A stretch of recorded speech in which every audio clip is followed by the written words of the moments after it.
Hello, this is my February 2024 Eurovision and National Final Season update. Welcome to Matt Loves Eurovision. Please do click on the subscribe button, ring the notification bell, and always like, share and comment below.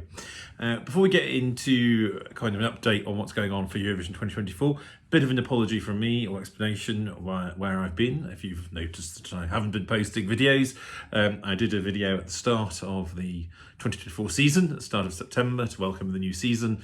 I'd intended on perhaps posting a few more videos in due course and of course updating my website, neither of which have I done. It's been, not that I've been kind of divorced from Eurovision, I've been to a couple of Eurofests in the meantime, seeing Teo Selena and seeing Destiny as well. But just, there's been a lot of things going on in my life separate to that, with work in particular.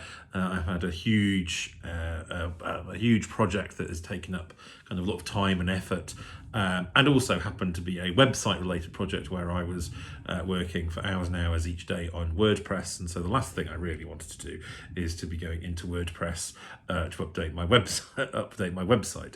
I may get round to it eventually, certainly for at least for my previews anyway, even if I don't get the calendar quite updated now. But also I've had holidays, I've had Christmas, I've had my sort of husband and family all have and me all have our birthdays in December, January, so it just ends up being a really busy time. I've been away and now I've launched my big project at work and have left work because it coincided with leaving, and so now I have a little bit more time as in between jobs, as they say. So I'm getting myself immersed back in Eurovision, and just in time because we are in the just kicking off really into the really busy part of the national final season. But more on that shortly.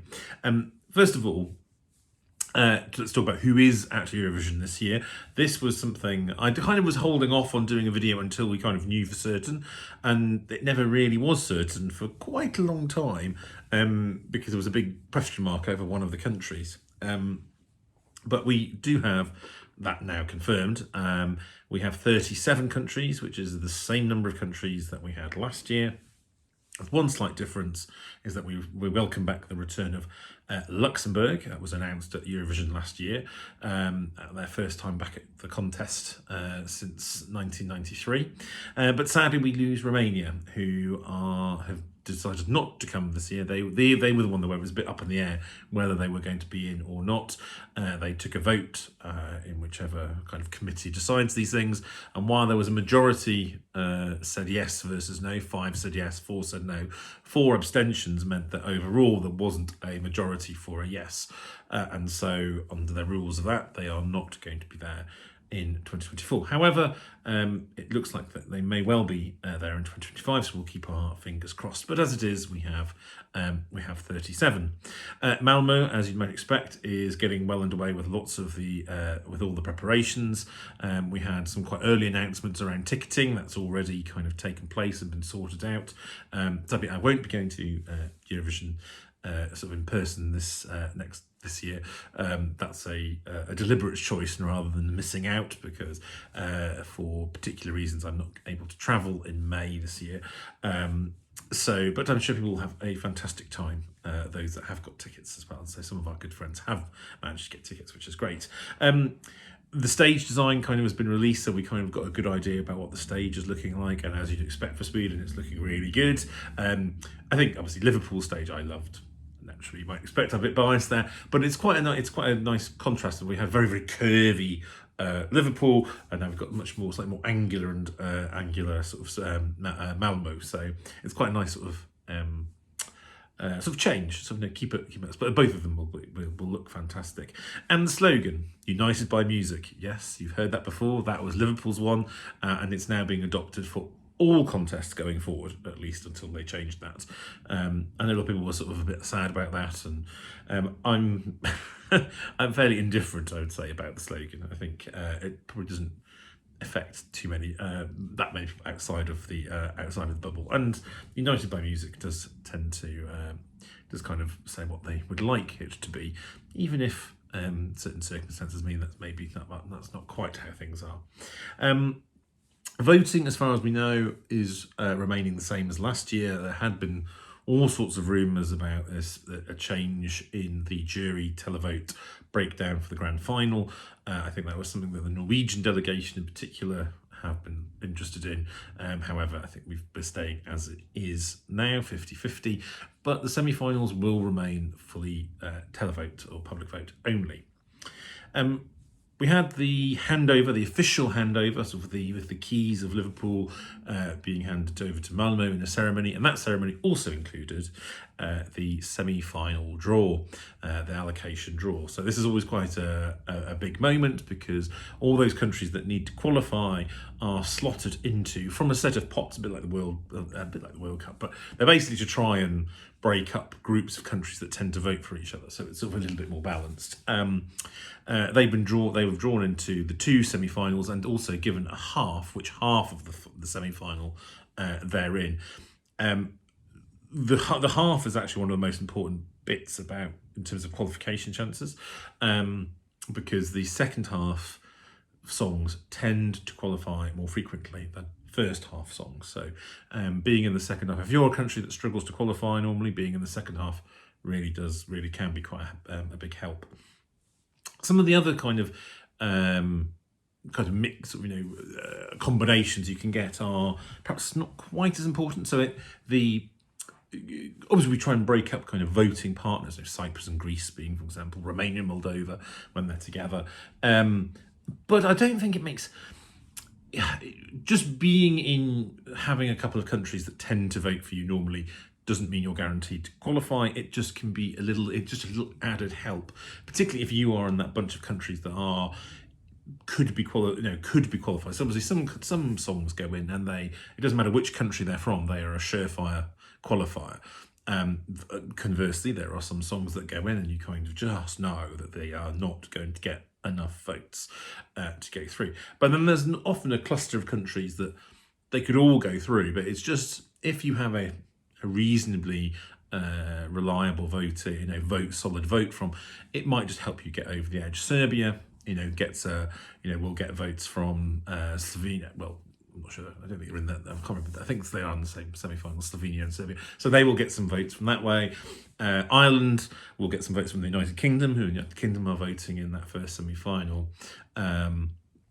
Conversely, San Marino, who are on the second semi-final, they will get some votes, one presumes, from Italy, although not necessarily guaranteed. But if they have an Italian artist representing San Marino, there's a chance that they're more likely to get some points, which they've not often been in the same semi-final. So there might just be these things that help. The sort of the combination of how the countries and songs fall can be quite important. So not just have you got that country with you, but just the whole rate and the whole set. And it's looking like the first semi-final is much more, it could be potentially tougher than the second semi-final. The first semi-final has quite a number of countries who have got very, very strong qualification records. Ukraine and Serbia are being two of those. And there are a number of others. There's quite a lot of ones in that first semi-final that it's going to be it's going to be more difficult for those ones that are perhaps on the edge of not on the edge. Still depends on the song, of course, but I think if you're a country, you probably prefer to be in the second semi-final, and that is where a country who has not qualified very much recently, Latvia, they find themselves in the second half of that final, of that second semi-final. So they are in a really good position this time, because they were very unlucky last year not to qualify, and they just ended up being in a really tough semi-final. So fingers crossed that it might help some of those countries that have struggled to qualify will get through. However, my very brief and garbled analysis or explanation there is nothing compared to ESC Tom, who is an Irish Eurovision analyst who runs a YouTube channel and has a Patreon as well. I highly recommend looking at his sort of 40-minute analysis of the semi-final allocation draw. He goes into a lot more detail. He's got a lot more of the kind of the qualification patterns as well of recently. So I will pop that in the description. Well worth having a watch through of that. And now on to the national finals and internal selections as well. So of course we are getting songs released and having national finals. I have been a bit behind in watching and seeing these, I'm afraid, and I've deliberately not watched any so far of the ones that have actually have been announced. I'm going to sort those out probably once we go through the national finals on Saturday tomorrow. For me, recording this video, or probably watching this on the Saturday, or possibly afterwards. And then I'll try and catch up fully. But we've had France and Slovenia have already released theirs. They were internal selections. France were the first. They released theirs back in, I think, mid-December it was. Slovenia have done theirs slightly more recently. We've had a few national finals as well. We've had the Albanian national final, which was just before Christmas. I did watch that one, although the winner, which won by the televote, which is by the televote only, which was to be the national final, to be the Eurovision representative. They are going to be they're going to be revamping their song. So in some ways, I almost think I'll just wait till we see what the finished product is. Same goes for Czechia, who've had a national final which I wasn't able to watch. Their winner is also saying that they're putting their song through a revamp as well. And then we had two national finals just the past weekend gone. I was away in Bognor with the for Mighty Hoopless. I'm afraid I didn't get to see them, but they've both taken place now. Luxembourg's national final, their first, probably I think one of their, was it their first one they've had in a very, very long time. They brought in some big guns for the sort of the entertainment, sort of the before, the during, and after entertainment. So they had Leandros, who was the winner for Luxembourg back in 1972. They had the wonderful Anne-Marie David, who won for Luxembourg in 1973. They also had Katrina and the Wave, or not Katrina of the Waves, formerly of the Waves, who was the UK winner of 97. They also had Alexander Rybak and various others there. So they had a really good show. I think possibly the Luxembourg entries are a little bit generic, and I think they may struggle to qualify. But I think it sets hopefully this is setting them back on the path of getting themselves into the new contest, because the contest is very different to when Luxembourg were last, which was back in 1993. There are some four upcoming national finals on this Saturday, as well as a few other national selections sort of kicking off. So Melfest, Sweden's big one, starts this week as well. But the ones that are actually deciding upon their entry are Ukraine, Norway, Malta and Spain. Now Ukraine's Vidbir, always a really high quality production and songs. And this year's no exception. They've got 11 very good, very different songs as well. There are two or three favourites amongst it. It's got a returning artist, Melvin, is there. He's not the favourite to go through to win, but there are, I think the winner could come from about 3 or 4, but all of them are really high quality. They won't have any trouble qualifying. I'm looking forward to seeing that. We've got Norway, Melodi Grand Prix. Norway have done very well in securing the televote.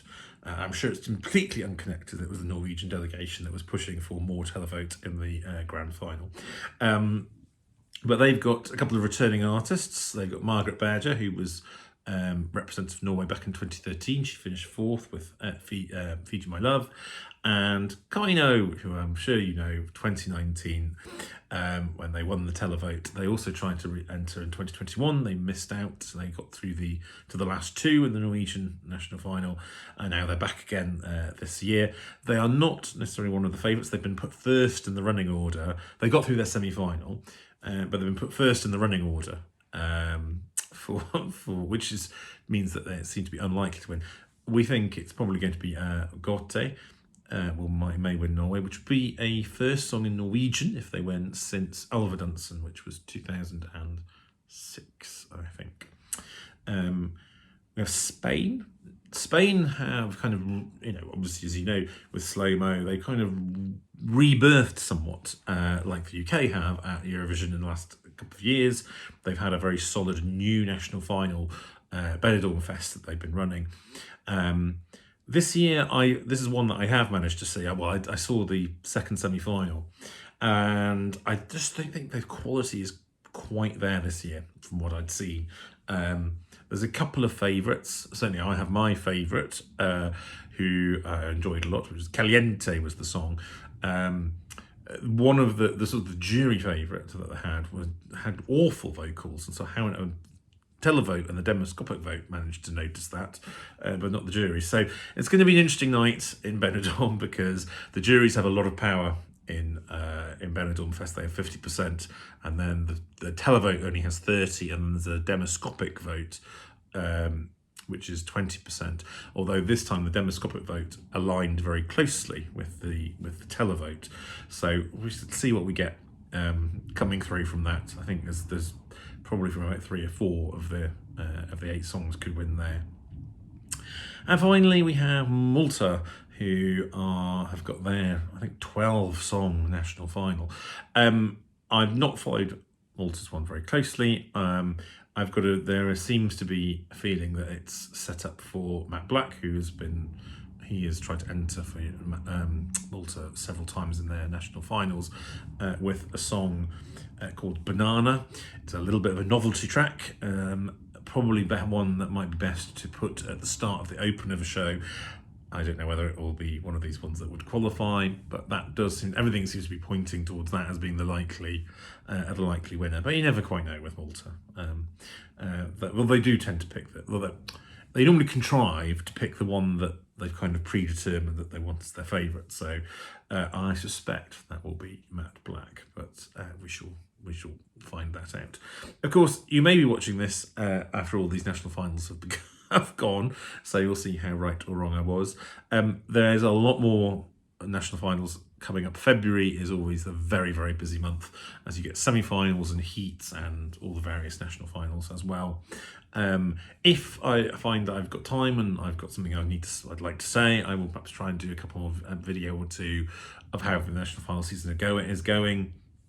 What I will be definitely doing though, is I'll do my normal top 37 preview countdown where I rank all of the songs to my personal preference and do a little bit of a preview about them, so both through a video and also I'll write a blog post. So that will definitely happen. That will probably start at the end of March, early April, and runs all the way through to just a day or two before the first semi-final. But do keep posted. I will be posting more than I have been doing, I promise. But take care for now, and we'll see you soon.